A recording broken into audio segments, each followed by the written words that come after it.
When Jimmy Donaldson started out on YouTube, his channel was full of gaming compilations, tips and tricks he'd give to other creators, and some pretty insane challenges. Presently, his channel MrBeast is sitting at just under 40 million subscribers at the time of this recording. However, back in February 2012, when he first launched his channel, it was MrBeast 6000, and he wasn't giving out large sums of money. Over the past 8 years, MrBeast has not only seen himself grow a brand like no other, but has become known as YouTube's biggest philanthropist while doing so, easily hitting 20 to 25 million views per video, with his last few dozen sitting mostly in the 30 or 40 million view mark. It's no secret the man cracked the code to the YouTube game, and he hasn't been one to shy away from how he did it all. Today on Life's Biggest Questions, we're asking, how did MrBeast grow his channel? What's going on, guys? Welcome back to LBQ. I'm your host for this one, Jared Bronstein, and if you've ever wanted to be a YouTuber full-time, now is your chance, as I'm going to tell you guys how MrBeast managed to grow such a large following. To no surprise, it took a lot of patience, dedication, and hard work. Make sure you guys stick around to the end of this one for some common replies from another video.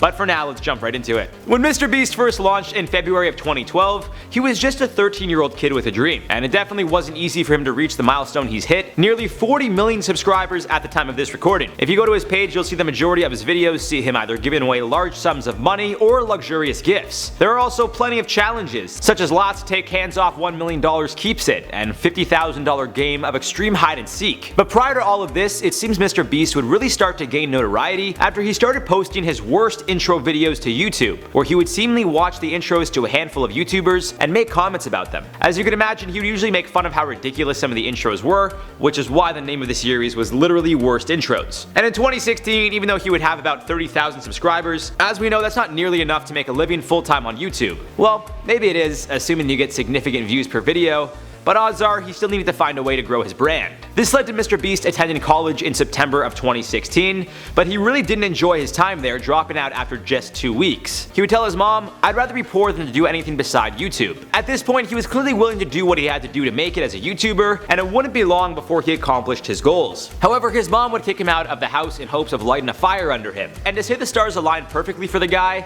would be an understatement. It may also not be entirely true, as MrBeast appears to be one of the hardest working guys out there, so to say that he became successful because of luck would also be incorrect. I'd say a mix of hard work and persistence allowed for his luck, if you will, because by January 2017, Jimmy would have his first video go viral. Counting to 100,000 would be the video in which MrBeast would do exactly that. Speaking with Casey Neistat, he explained, "I just really wanted it. I dropped out of college, I wasn't really making much. I knew it would go viral." The video itself apparently took him 44 hours to make, but it seems nowadays 44 hours for a video is light work to this guy. Clearly figuring out what people wanted to see, or at the very least what YouTube was willing to push to viewers, MrBeast decided to jump on the challenge train, seeing himself do crazy things for absurd amounts of time. Reading the entire dictionary in one sitting, spinning a fidget spinner for 24 hours, and watching It's Everyday Bro for 10 hours straight are just a few of these crazy types of videos Beast would take part in that would pay off in the long run. Those 3 videos alone currently have 29.7 million views collectively. By November of 2017, MrBeast would achieve the 1 million subscriber mark, and it seemed the rest was history. But there's a lot more to the story than just doing long challenges. MrBeast also figured out a way to not only grow his channel exponentially, which would lead to him generating more views and money for himself, but also found a way to do so while helping others. After a certain point, brands start to reach out to you or your channel for paid promotions. MrBeast has worked with the likes of Quid and Honey, among many other brands, which only helped him grow his channel rapidly. MrBeast's philosophy was quite simple. A brand sponsors a video for $10,000, but instead of pocketing the money, he decided to give it away to those who needed it more than him. In turn, the videos which showed him handing thousands of dollars in cash to strangers would not only help him go viral and gain more fans, it would help him make money through AdSense, and it would also give these brands more reason to work with him,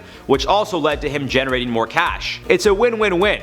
As the people randomly receiving large sums of cash are happy, MrBeast grows his brand so he's happy, and the brands paying for this promotion get even more promotion than they realized was even possible. We're talking tens of millions of views. A good example of this would be his video titled "Giving a Random Homeless Man $10,000. It's currently sitting at 8.3 million views, and it shows MrBeast quite literally doing that. In fact, explaining how he gave away $1 million in a year, MrBeast said, "If you want the special secret, if you want to know where it all came from, my parents aren't that rich. I'm only 20 years old, every dollar I've ever made came from YouTube, and YouTube just pays better than you think." With that being said, there are countless YouTubers who put in the work and see very few results. So what was it that MrBeast did that made him stand out? He put in the work most people aren't willing to. He grinded day in and day out, trying to find what people wanted to see and what YouTube was willing to push. And once he cracked the code and realized at the time that people enjoyed watching his crazy challenges and giving away large sums of money, he continued doing that. The next Quid sponsorship he got for $10,000 saw him giving away large sums of money to multiple homeless people, and as you can imagine, that video was a hit as well. MrBeast would use his business models of giving away large sums of cash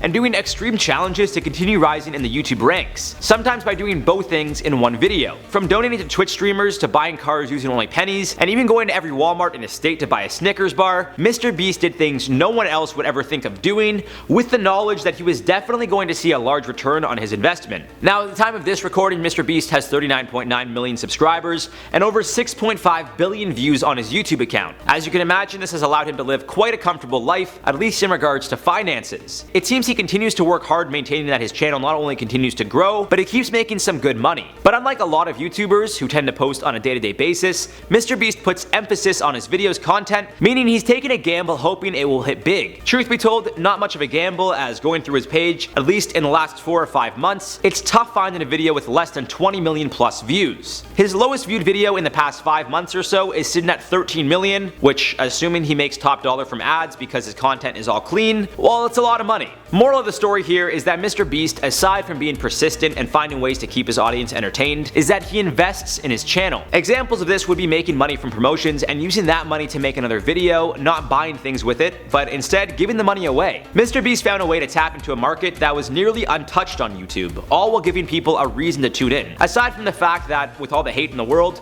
people look for some good, MrBeast also found a way to make his content incredibly entertaining. Now, that's not to say he's not the only one allowed to give out money, and it's also not to say that giving out money on your YouTube channel is necessarily going to help your channel grow. MrBeast was able to grow tens of thousands of subscribers before he started getting the money to do his donations. Now, that's not to say he's the only one allowed to give out money, and it's also not to say that giving out money on your YouTube channel is necessarily going to help you grow your channel. MrBeast was able to grow tens of thousands of subscribers before he started getting the money to do his donations. So there's a lot more to it than just being generous. As we've seen, there are countless YouTubers and types of channels, from the drama channels to the top 10 channels, the history and beauty ones, and none of them seem to give out money or do crazy challenges on a regular basis. At the end of the day, the key, or secret I guess you could say, to growing a channel is creating content that you genuinely enjoy creating, so it keeps you coming back for more. When people see someone doing something they genuinely enjoy doing, it's much more enjoyable to watch. Pair that up with either giving people something they desperately need or an incredibly hard challenge that no one in the right mind would ever think of doing, and odds are you'll make a viral video. But again, I don't want to make it seem like what MrBeast did was a walk in the park. For years he was creating content, not making a single dime, and likely struggling to get by, assuming he put all the hours into his videos, which didn't pay. However, like any business, you gotta be in it for the long run, and not expect to make money right away. Clearly whatever MrBeast did worked and is continuing to work, because the man is not showing any signs of slowing down anytime soon. His most recent video, posted 2 days ago, is currently at 25 million views at the time of this recording. His video before that, 26 million, and the one prior to that, 39 million. Of course, all these stats are at the time of this recording, so by the time you hear this, it's quite possible those numbers jump up even more. So to wrap this one up, how did MrBeast grow his channel? A lot of time and effort, hard work, and some brand deals, which would be investments into his own channel. Now, as always, you guys gotta let us know your thoughts below, and if you got a channel, drop a little promo and maybe you'll get some subscribers. We all gotta help each other out here. You know, it's a grind, it's hard, but you know what? I wanna support you guys any way I can. So feel free to do some self-promo in the comments down below, and hopefully you'll get some subscribers from other people that come and check out this video.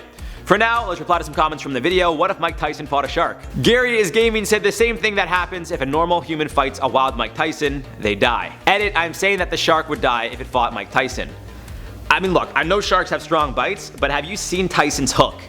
Again, maybe in his prime, he's a little bit older now, so maybe he doesn't have the same power. But I think after our fight in September, I'm not fighting Tyson, his fight I should say.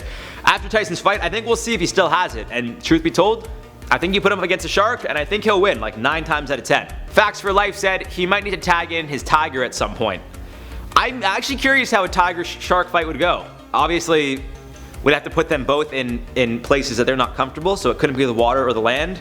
Maybe just send them up to space and see what happens. Just tiger versus shark in space. I think that'd be a very interesting fight. I think it would sell a lot of pay-per-views, and I think if there's any promoters currently listening to this video, DM me and let's get a shark and tiger fight in space happening. It would be like Floyd and Conor, but way better. Speaking of Conor, Mike McMuff said, guys, question Conor McGregor versus a leprechaun. How about that for a vid?